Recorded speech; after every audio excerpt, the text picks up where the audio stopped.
It's Kyle Coberline, a truck and RV sales professional at Bluegrass International Trucks, Buses, RVs, and Ideal Lease. We're in Kentucky. I came down to the 2022 Renegade Rally here at the Ridge Outdoor Resort. You can see the event center behind me. I had a ton of customers that wish they could have came.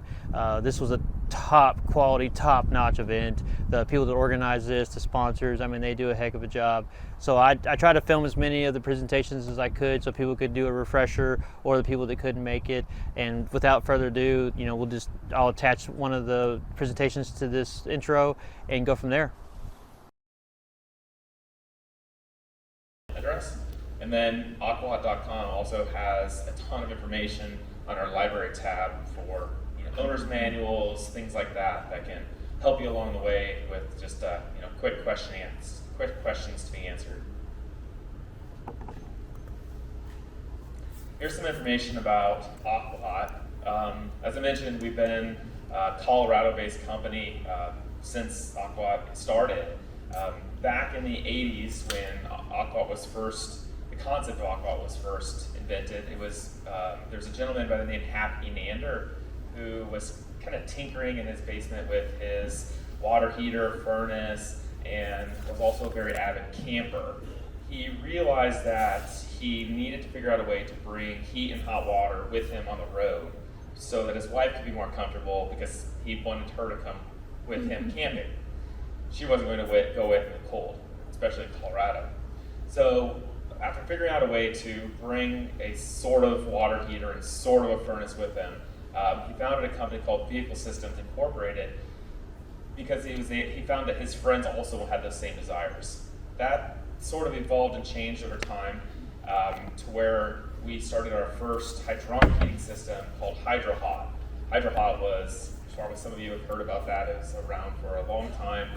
It's where the current Aqua is based off of now today. We've done some redesigning of the system to where we're at now. The Hydrohot is in it's like a silver chrome colored box. The Aqua is all white. All of the models of our Aquahots are white box. 2006, we changed our name to Aquahot. Fast forward a little bit to where we were acquired by Airxcel. I think that's a big point in the history of our company. Airxcel owns 12 or 13, and continues to grow with more and more brands all the time. So a lot of the things that you'll find in your RV, like the Max Air fans, or on and on and on, are all part of the Airxcel family. Each of our brands are operated independently, so if you have questions about Max Air fans, I don't have the answer, and I probably don't have a lot of resources to help you with those. But we are the same family, just operating independently.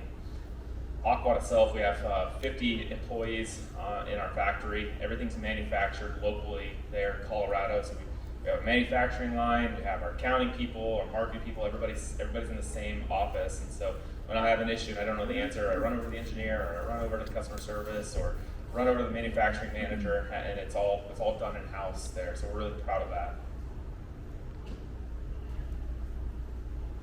So the Aqua systems that you guys are familiar with have 3 systems in one, 3 systems in one. The first one that you're probably very familiar about is the interior heating system. It's where Aqua got its name. That's how we really started, was just heating the coach. And so number one is just, we're creating heat for the interior of your coach so you're not cold. Hot water system is also kind of a byproduct of the way that we heat the interior of the coach. And then maybe a less familiar way that we're using the Aqua is the Bay Area heating system. So we're not allowing your freshwater tanks or gray or black water tanks to get frozen. We have heating systems available in the Bay Area themselves. People ask all the time, well, what is hydronic heating? What does that even mean? When you boil it down, it's basically you're just taking a fluid, heating that fluid, using the heat from that fluid to heat a space or to create hot water. It's really how hydronic heating systems work. Go into more of the benefits of what that is later on, but simply put, hydronic heating is a way to use fluid to create heat for different purposes. I guess another point of that is that fluid in our application is a glycol solution. about 50-50 glycol distilled water. Here is a picture of how your coach might look, maybe with under X-ray vision, I guess. The Aqua is kind of there in the back in this one, and you might find it in different locations throughout your coach, but it's always going to be in a bay area. The Aqua cannot exchange air from the interior of the coach to the Aqua itself because there's an exhaust system that happens there. So it's in a sealed compartment that you'll find underneath of the coach. The Aqua will have exit heat. The red are exit hex lines that go around to the different heat exchangers, and the blue is where it comes back in. So you really just have a loop of fluid that's being heated inside that Aqua pot and circulated throughout the coach. In this example, there's a loop that goes to the engine, which we'll talk about how that works also upcoming. And then there's two different loops in the interior of the coach as well that have heat exchangers attached to them. Each of those heat exchangers can be controlled independently from your touchscreen.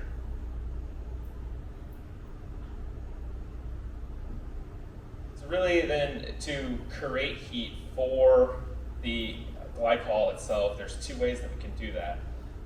I guess three ways. The first way would be the diesel tank itself. So we would pull diesel from your tank into the burner, and we would use that to ignite the burner and heat the glycol solution that we have that's in the reservoir inside the Aqua. The other option is the electric element. The electric element is about 1/10 as strong as the diesel burner. So that's important to know because if you're ever trying to take a shower, strongly would recommend to use your diesel burner. Or if you're ever using a lot of hot water, use a diesel burner. Or if it's a very cold environment, also use your diesel burner. The electric element just has a hard time keeping up. It can sustain a temperature in a mild climate, but if you're at freezing or something, you're gonna have a hard time raising the temperature or keeping it steady when you're using the electric element by itself. You can use the electric element in conjunction with the burner, or you can use just the burner, or you can use just the electric element.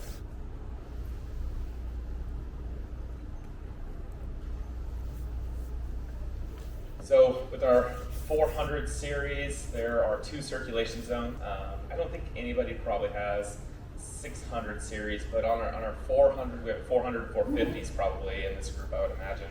And there would be 2 circulation zones. The 450 would add a 3rd circulation zone to the engine itself. The circulation zones are separate from heating zones. There's a difference between the two. The circulation zone is where we're circulating glycol, probably a loop in the front and a loop in the back. And then the heating zones are the actual heat exchangers themselves. There are pictures of the heat exchangers. You might not even see those in your coach because they're covered by a grill probably in the front. That's just where the air is pulled out. So how those work is we're just circulating air from the inside of the coach over the top of the hot glycol fluid that's running through those heat exchangers, and then putting that air back into the coach so it's heated that way.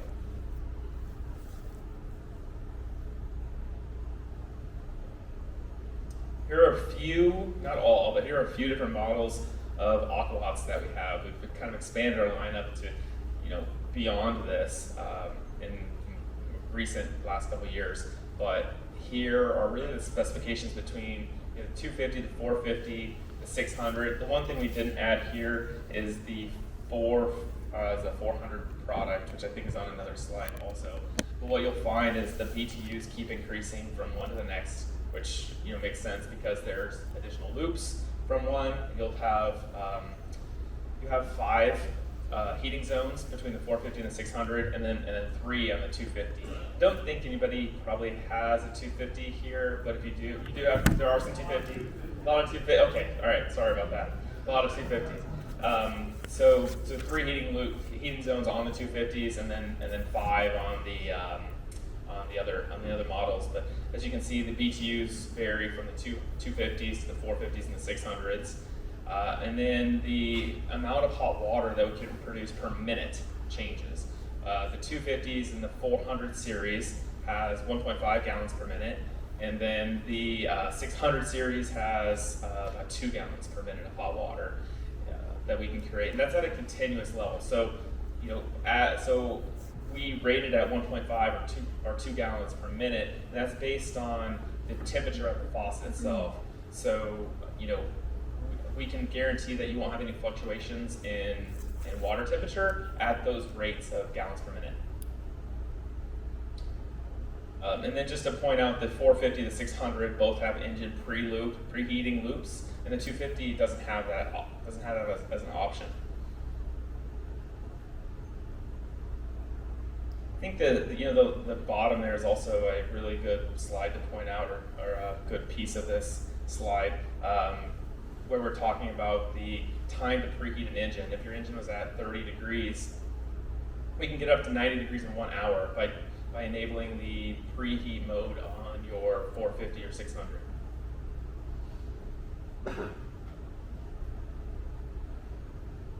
This slide talks about the different power sources that we have. The 450 and the 600, like I mentioned, have a engine preheating loop, which works both ways. If you're driving down the freeway, you can use the heat from your engine to preheat the coach, or if you're parked in a place like this where you need to, you're thinking about leaving soon, you can use the Aqua and the energy from the Aqua to preheat your engine to where you're able to not cold start it.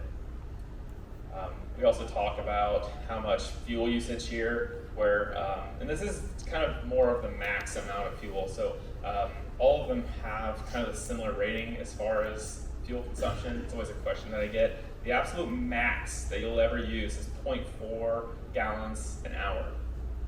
You'll never get to that number. That means the Aqua is running at full steam ahead consistently for a limited amount of time.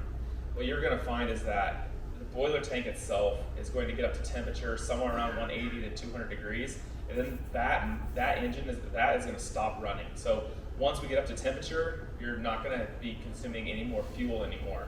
You're just going to be staying at that same temperature. Once you fall below about 180 degrees, that's when your burner will fire again, trying to keep that fluid up in between that range.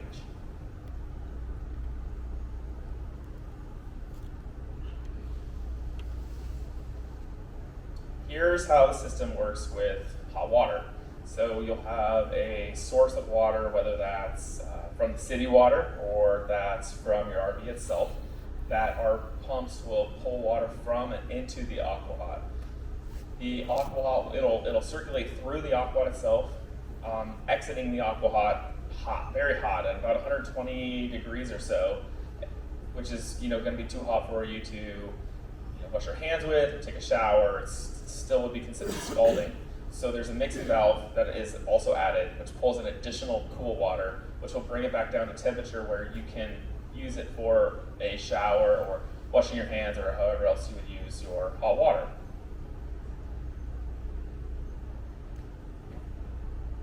Here's the inside of, this one's a 400, so it doesn't have the engine preheating loop, but if you were to take the top off and kind of dissect the unit, here's where you're going to see two critical components, in my opinion, is the burner itself, which is located on the left of the screen, and then it's also wrapped with copper coils.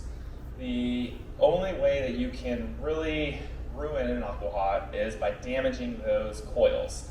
Everything else can be replaced, but those copper coils cannot be replaced. And there's 2, maybe 3 ways you can damage those coils. The most common is freezing them. So if you were to get in a situation where it wasn't winterized, there's water in those lines, freezing those copper lines would cause a situation where you would need to replace your Aqua. Also, blowing out those lines. So we don't recommend when you winterize the system to introduce air to the system. Those copper lines are only rated at about 10 to 12 psi. So if you were to try to blow out the water out of it at 10 psi, you're going to have enough water still in those copper lines that could result in a freezing situation. So you're not going to be able to get all of it out at that point. So we recommend RV winterizing fluid instead of blowing out the lines. The other way would be introducing some kind of chemical, like a bleach or something like that, to copper that might not be ideal with the copper lines. Now the difference between the Aqua and some of our competitors or some of the other alternatives that you might have, be a forced air furnace would be first. The Aqua is a hydronic heating system. So there's some real benefits of having a hydronic heating system in your living space, whether it's at home or whether it's in an RV. And the first and really the most important one is comfort. So what we're trying to do is create an environment where we're not drying out the air, where you're not going to have nosebleeds at night, and it's just a much more comfortable environment. As you can see on the slide, our temperature gradient between the floor and the ceiling is about 5 degrees difference. So our temperature, so it's going to be much more even distributed heat throughout the coach. Forced air furnace that you might be familiar with could be as high as 30 degrees from floor to ceiling, hot and cold spots, and that can be true throughout the cabin, not necessarily just floor to ceiling, but anywhere in the cabin that you're at. Ours doesn't work that way. It's kind of works more like a convection oven, where you're circulating the heat and not forcing air into a certain spot. We're heating it through the glycol lines. We're also able to heat the bay area with the same glycol lines, whereas with a forced air furnace, you would need some other sort of a heating source to make that happen. As I mentioned, we do not superheat the air, and the problem with superheating the air is then you get those hot and cold spots. You'd be 70 degrees in one spot and 60 degrees somewhere else. It's not ideal because it's just not consistent. So if you've ever been in a forced air furnace, and my house is like this, at night I get hot sometimes, then I cool off, and then I get hot, and then I get cold. And that's because the forced air furnace cannot create a consistent temperature gradient throughout the entire living space. Also with an Aqua, you won't get a loss of humidity. So we don't add more humidity or water to the air. We don't add any more of that, but we don't take any of that out of the air. Versus a forced air furnace as it heats the air, it dries the air out. Ours just recirculates the air over hot glycol lines, and so you're getting the humidity, there's no humidity loss by doing that. There's some other benefits is our system's really quiet. You have a diesel burner, which would be the loudest portion of the Aqua itself, but the great thing is it's located exterior. So as that kicks on and off, there's a lot of layers of insulation between that, so you're not going to hear that very much throughout the night. And our cozy fans are very quiet also. The forced air furnace is much different. As it kicks on, you're definitely going to hear it. A lot of times when you're in an RV, people will turn on their TV to help mask the sound of the forced air furnace. And then also when you have a forced air furnace, another side effect of that would be that you are going to need another system to heat your water. Forced air furnaces don't have the ability to also create hot water, whereas the Aqua Hot will do the hot water and it will do the heat, as well as the bay area. And if you have a 450 or 600, you can also do the preheating of your engine itself. So this system is multiple systems in one, depending on what model that you might have. We also have multiple ways of creating heat. As I mentioned, you can use your electric element if you're in a mild climate or you have kind of moderate demands from your Aqua. As those demands increase, you can start to fire up the diesel burners. That's another option. Or even the option of the engine preheat, pulling heat from the engine itself. And also, I think another important part of that is we only use fuel when necessary. As I mentioned, that burner will turn on when it needs to heat the glycol, but it'll also turn off when it does not need to heat the glycol. Versus the furnace or the water heater is always going to have a propane light that's going off, and so you're always going to be burning some type of propane throughout that. And also propane is a little bit less convenient to refill versus the Aqua, because you have onboard diesel. Everybody who has a coach has onboard diesel that we're pulling from. Propane tanks need to be refilled on a regular basis, depending on how often you use them. And then the Aqua versus the water heater. This is, I think, probably a big reason why somebody would pick an Aqua is that we can create a continuous flow of hot water. As I mentioned before, depends on what Aqua model you have as to what that flow is. But ours is a tankless system, that holds water from the domestic water tanks and heats that, and we can create a consistent flow of hot water for an unlimited amount of time as long as you don't run out of water. The water heater itself stores a particular amount of water. It's going to heat that water, but as soon as you run out of that water, you could start getting having cold water instead of hot water. In this example, it's 6 to 16 gallons is what's generally included in an RV for hot water heating systems.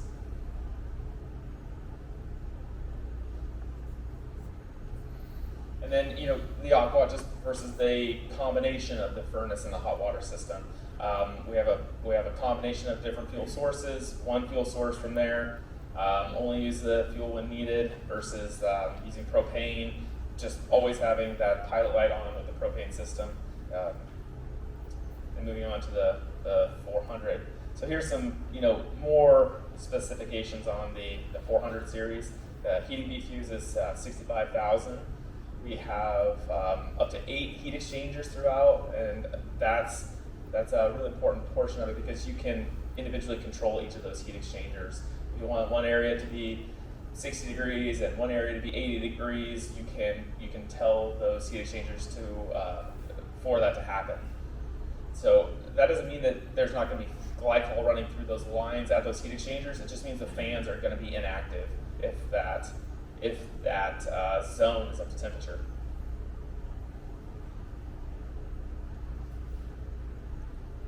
All right, and then more on the 400, 2 power sources. Again, that's the electric and that's the diesel. Fuel usage is 0.4 gallons per minute. There's some information on how much fuel you'll be able to use in a day or what the maximum amount is. And then information on our electric element. As I mentioned, the electric element is it's not as strong as the diesel, so just keep that in mind when you're choosing which fuel source to use. There's another added benefit of having Aqua is this is the NADA book for RVs. And what you'll find on this slide is that a lot of products just list a generic something. Like there's a generic furnace there, those types of things. But you'll also see Aqua is listed by name. So we're the only heating or hot water system that they actually use the brand name for. And we're also the only one that really increases the value of your coach as well. So by adding an Aqua, in this example, you gain about $200 of value by just having an Aqua in your system. This is our website. Our website's been revamped a little bit here in the last month or so, so this is not exactly what it looks like today, but it still has the same information. If any of you were to visit the website, I would certainly recommend going to the Products tab and Library tab for the most amount of information. The FAQs are pretty good too because it might have other people's questions that have been answered before. We add those to those on a regular basis. All of the different products that we offer are spelled out there under the Products tab. Here's what the Library tab looks like. So we have all of the product sheets for our systems up there. Owner's manuals, installations manuals, service manuals, parts manuals. And we've recently added additional tools to those, specifically in the parts manual. If you were to need a specific part, it has photos of the part. You can click on the link, and it'll take you to our online shopping center where you can purchase that particular part versus calling in or emailing. It's just a more convenient way to access those parts. That's where you would find the library tab, aqua.com. Click the library tab. You'll find other information here. We have service centers throughout the country, 300 of them. We've built that service program out throughout the last 20, 30 years to be very comprehensive. You'll find those service centers are in every state. There's a whole list of them, including Darren, who will be here later today, as I mentioned. Darren will be operating, I think, some different maintenance programs or things like that he can help you with. This is that service page I was mentioning. You can kind of see it. It's small, but there's a map here that if you were to click on that, this page won't allow me to, but if you were to click on that, it'll expand the map. It'll expand the map, and you can see exactly where the service centers are. We have mobile service centers, and we have stationary ones. So just depending on what your needs are, whether you need an annual maintenance or you're having an actual issue, we offer a 2-year warranty. All of these service centers are trained. So as long as your issue falls within the 2-year warranty, Aqua will cover all parts and labor with that service center directly, and we'll just get your coach operational again as soon as possible. Here's information on how you would find a service center and to register your warranty. Our reporter. So the reporter is really all things Aqua. Hopefully all of your reporters have all green lights. All green is good. If you have any red, we don't have an example of a red light on there, but if you have a red light, that means something's not working quite right. That's on the control board. And then from the reporter itself, it'll have more diagnostics about if there's a fault, if something's working or not working. You can scroll through the pages. It's a touch screen, and you can see all the information about your Aqua, from the tank temperature to all of the statuses of anything that's going on inside of your Aqua. Bigger picture of that. This is an example of one that has a fault on it. So it says Aqua status fault. So you can find more information there. It says we need to add fuel or add fluid to this one. So it must be low on the antifreeze or glycol solution. And we have a manual about our report as well. So if you really are interested in the details of it, you can certainly visit the website and review that reporter. A few things as far as preventive maintenance goes. I think the biggest thing is to use your Aqua. If you let it sit for a long period of time, people think, I don't need to do an annual maintenance because I haven't used the Aqua. The opposite is true. If you haven't used it, I would recommend an annual maintenance much sooner than somebody who's let their RV sit for a while. And that's because as things sit in there, they start to kind of gum up over time. The fuel nozzles might stick, and things like that. So you'll need to do it more often if it's sitting. Even if your RV is sitting for a period of time, I would recommend for you to just, again, to use it, to turn on the diesel burner, to get it up to temperature, let it run for a while, and then exercise the mixing valve. There's a valve that's on the Aqua that you can turn left or right, and that's going to tell the Aqua at what temperature the water should be leaving. So if you exercise that on a regular basis, you can help it from kind of freezing up. There's calcium in the water a lot of times, and whether you're using domestic water or you're plugged into city water, it really doesn't matter. You're going to find different sort of minerals in that water, and that water will kind of freeze up that mixing valve sometimes. So you just want to twist it back and forth a little bit to kind of loosen that stuff up. There are factory markings on that mixing valve, so as you twist it back and forth, you can line it back up to exactly where it's supposed to go by just lining up the marking on the valve itself and then on the metal that supports it. And this, so just recommendations here about, once you fire it up, get the Aqua going for at least 5 to 10 minutes so that there's hot air coming out of your heat exchangers, making sure that that's working. And then you should be in good shape. It's kind of a step you should do before probably taking your RV out on the road if it's been sitting for a while. Go ahead. Yeah, where is the mixing valve located? It's just on the outside of the Aqua. So in your bay areas, you open it up, you'll see, I think I have a picture of it next, so if you haven't seen one, there's your mixer valve. And so it just needs to be twisted back and forth just a couple times, just to make sure that it's loose and it's not sticking. They haven't done that for a while, it's probably a little tight, so just be careful with twisting it if that's the case, but you want to kind of loosen that up. And the purpose of that mixing valve, as I mentioned, is to make sure that you don't get scalding hot water coming out of there. It exits the Aqua at a very high temperature. The mixing valve makes sure that it's cooled down a little bit more, and then it comes out at a temperature where you can actually use the water. Go ahead. The glycol that you mentioned, is that the same thing as like the antifreeze that you use in the car? There's two different types of antifreeze. There's ethylene glycol, and there's propylene glycol. So in the systems that you guys have, it's a propylene glycol solution. Ethylene glycol is what you would use in your car.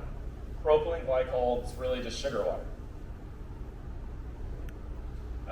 So it's considered generally safe, so that if there's a leak or anything else like that, you know, if you have a dog in the coach, it's not going to be the end of the world for your dog to get into any sort of antifreeze that could have potentially leaked in the system. If your spot blows and you're hot, you run the heat and the preheat at the same time on a whole unit? Yeah. Or you have to do one and then the other? No, so the question is, can I run my preheat and my diesel burner at the same time? And you can. That's a good question. I didn't really talk about that. I mentioned you can use the diesel burner, or you can use the electric element, but I didn't mention that. You can use any of those three sources simultaneously.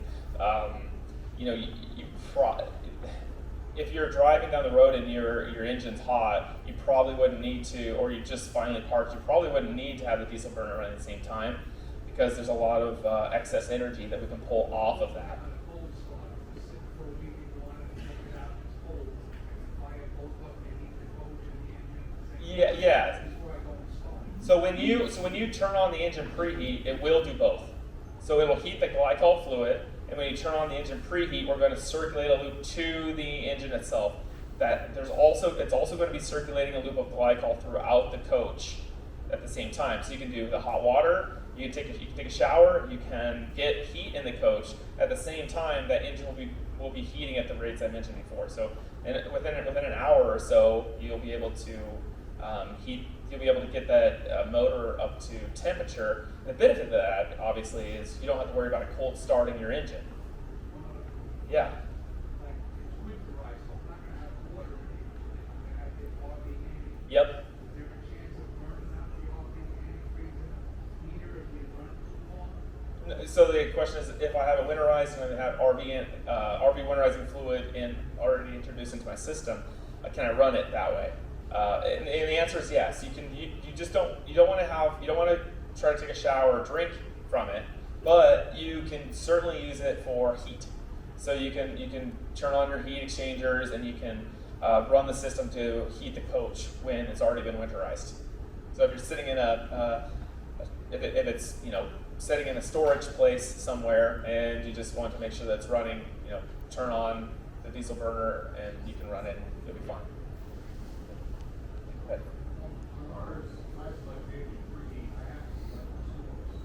And that would probably,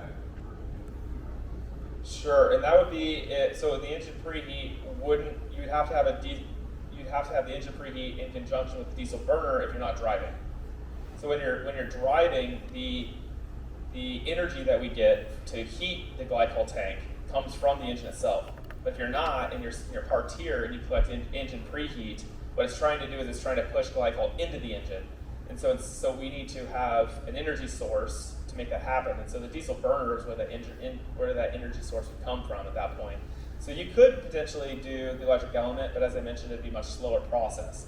So you would probably want to kick on your diesel burner, and then you would select engine preheat and then diesel burner so that you're able to get the fluid flowing into your engine itself.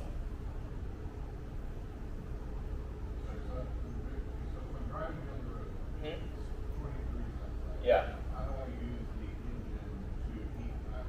Oh, it's easy. There's just a button that says engine preheat, and it'll automatically start happening. Your thermistors, you do not at all. No. So you do not have that. When engine preheat's running and you're driving, you do not have to have the diesel burner of the Aqua or electric element going. That's kind of the benefit of that piece. Could you repeat his question? Yeah. So his question is, if I'm driving down the road and I select engine preheat, do I have to also have the diesel burner going or the electric element of the Aqua? So my answer was no, you do not have to.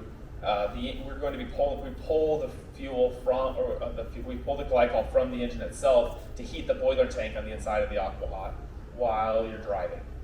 Will that heat the coach? Yes. So the answer is yes, that will heat the coach.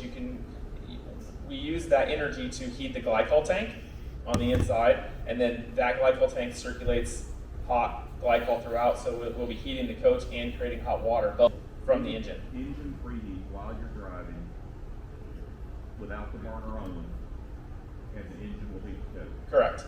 Okay. Yep. Thank you. You're welcome. This just talks about winterizing your Aqua. I kind of touched on this a little bit earlier. So biggest thing is don't blow out the lines. Don't let the lines freeze. Use RV winterizing fluid to winterize the Aqua itself. Here are the tools or components you would use to perform an annual maintenance. And as I mentioned earlier, Darren will.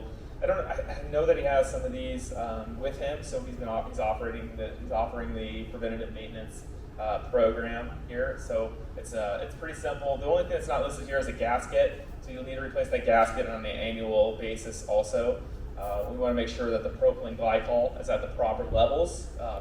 50-50, but it doesn't have to be exactly 50-50. We can operate up to about 70-30 either direction. So if you're looking for better freeze protection, you would want 70% propylene glycol. If you're wanting a better output of heat, you can have it up to 70% distilled water. But we recommend 50-50 just because at 50-50 you're going to be able to have freeze protection up to about -40 degrees. And most people, when they have an RV like you guys do, hopefully you're not camping in a place that is at -40 degrees, and if you are, I would tell you should drive south.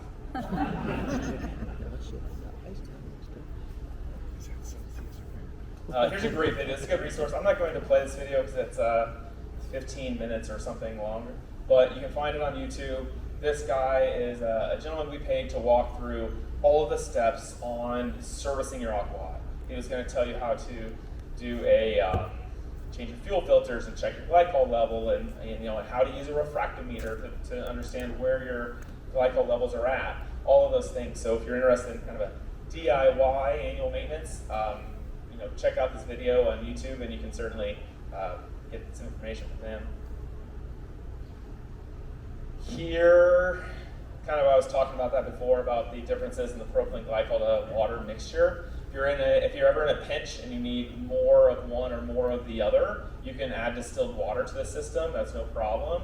Also, if you can't find the green one and you have green in your system, as long as it's propylene glycol, there's green and there's pink propylene glycol. Does anybody know the difference? The color. That's it. So it's the exact same stuff, and it's the color, and it's just based on what the RV manufacturer has asked us to do. So the Century comes in blue, it comes in pink, and it comes in green. And the only thing that would happen if you had green to pink or pink to green is that it would turn kind of brown. It would still function the same way. You still get the same protection, the same operational. Just doesn't look pretty. So the annual service kit looks like. We do sell those through our website or the products page on our website, or calling into our service line. Also, I think Darren will have some of those. Go ahead. Yeah, I have a question on winter storage with the electric element. Adequate enough to keep the coach that's parked inside of the garage below zero or below freezing during the winter, so that you don't have to winterize? So the question is, can I park my RV in a storage place and it's below zero outside, and will the electric element be strong enough to heat that coach? And the question is possibly. The answer is possibly. Mm-hmm. It's hard exactly to say because there's even with what you've shared, there's still a lot of factors, right? It's like, what is the elevation, what is the humidity level, and on and on and on. So it's hard for me to say yes or no to that. I would, if it were me, I would say, because you're only trying to get it to at least 32 degrees, you're probably going to be able to make that happen with the electric element. My concern is that you'll be too reliant on the electric element and forget to check it. And if the electricity goes out, then it will freeze. And so that's a concern. That would be a concern that I would have of it. Maybe instead doing, you could always winterize it, as you mentioned, or turning the heat down to 50 or 45 degrees inside the coach, and then selecting both options, diesel and electric, and it will, and it'll cycle through both, and you just have to keep a close eye on the fuel tank of that, because once you get below quarter tank, the Aqua will stop operating because we don't want to run you out of fuel.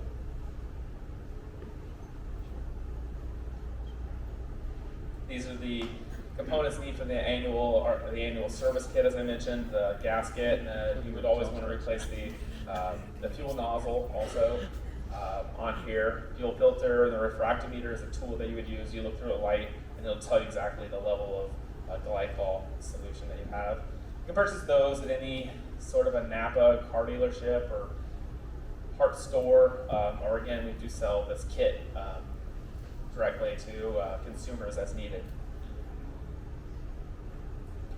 And that's really all that I had to share. So if there's questions, happy to answer some of those. Go ahead. Yeah, I just wanted to make sure, I'm kind of back to this engine preheat Yeah. button, just make sure my understanding was correct.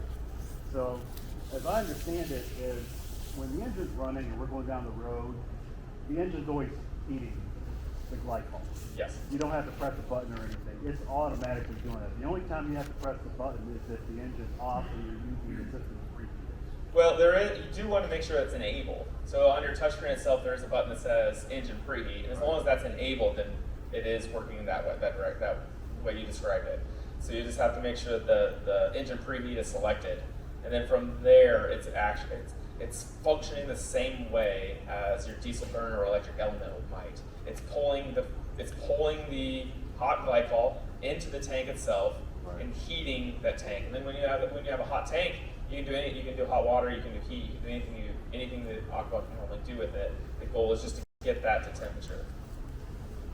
I've had 3 different coaches, 2 other brands, and all of them had Aqua. And in order to have hot water and heat driving down the road, I've never had the enabled engine preheat. The only time it's enabled even preheat is if I'm somewhere cold and want to heat the engine before I leave. Mm-hmm. But it's always heated the hot water and heated the coach without enabling the preheat button. Yeah. And it could be just already selected, or maybe they, in the screen that the software that the coaches are using, they could lock that button on potentially. But on most of the touchscreens and multiplex systems, there's a button that says. Yeah, I mean, on these, I've got one that says engine preheat and Aqua hot and electric. Yep. You turn them all 3 on or 2 on or whatever, but Right. it still heats the water without the preheat being selected. Maybe the electric element's on or the diesel burner's on also. So one of the. Off to heat the water. Yeah. Oh, sorry. So he's describing his coach while driving down the highway and saying that without the engine preheat enabled or the diesel or electric enabled, that he's still getting heat and hot water from the system, and so the system the system is only going to get heat from one of those 3 ways. Right. So it's going to be pulling. It's definitely pulling from the engine. Definitely pulling from the engine, right? And so if that's the case and yours is functioning kind of automatically that way, that's probably a function of the multiplex system that you have on the touchscreen itself. But not all of them will have that same functionality when the engine preheat, because you can disable it or enable it. And so if you were to disable it, it wouldn't be operational that way.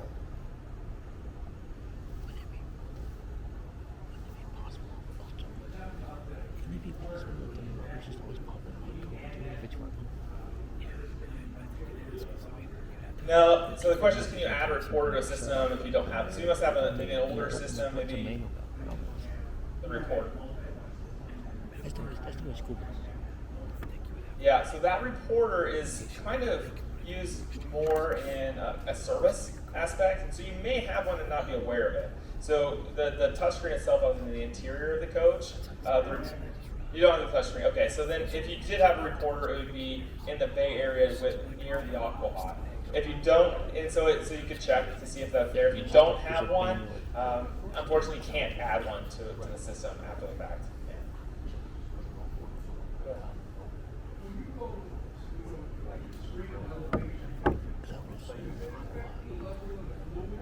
So if you were so your question is, if the touchscreen itself was in a different location, higher.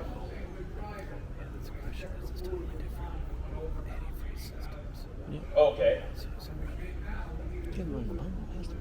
Yeah. So he's asking, yeah. Yeah. Yep. Yeah. And so he's asking if elevation change the fluid and how it might expand. And it's possible that it could. And especially if you're driving up, so there's also a drain. There's also a drain that exits your aqua. So if you were to expand too much, you could get some drainage that comes out of it, whether it's hot. Yeah. Yeah. Right. As it gets above elevation. Right. Yep. So it could potentially expand when you go to elevation. Exactly. Then you might be low. And then you might be low when you come back down, and so adding some distilled water or a glycol or combination would get you by.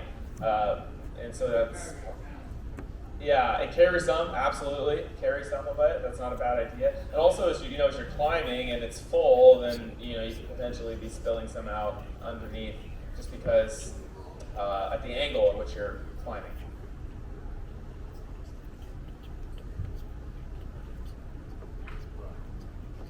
All right. One more. Okay.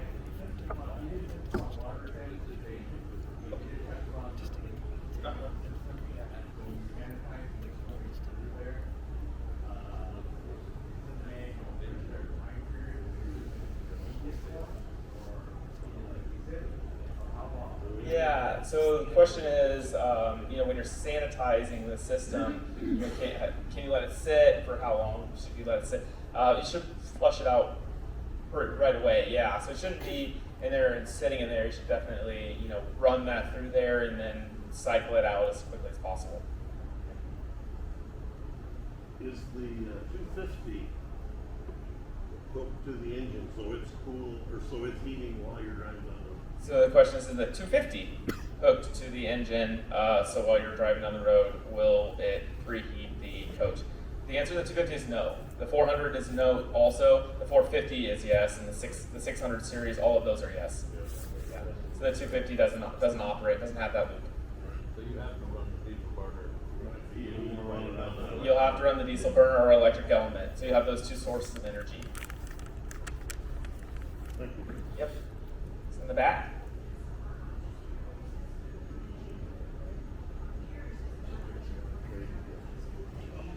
Oh, inbound to you a little bit.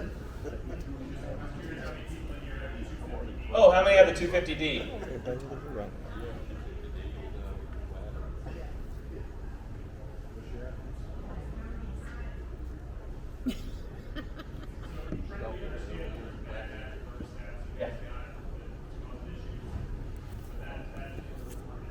Yeah. So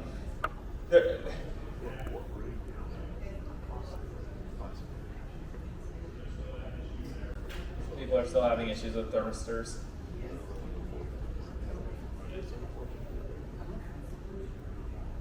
Okay. And then what's the symptom of the thermistors? So I think, okay, so misunderstood. When I was thinking thermistors, I was thinking the air thermistors. You're saying there's a tank temperature thermistor that's going out. Yeah, because I wouldn't be calling for energy. If it assumes that the tank's up to temperature, then the thermistor is going, okay. And so you've had yours replaced a handful of times, twice already, okay. Honestly, this is the first time that I've heard about the issue, but I'm also not front and foremost in front of that. I'm not answering the phone calls and hearing that stuff. So I don't have a good answer if it's also happening. If it's kind of a known issue, I would say that yes, because they use the same tank temperature sensor in them. And so I'd have to get more information for you to be able to answer a question on those. Yeah. Sure. Yeah. Sure. Absolutely.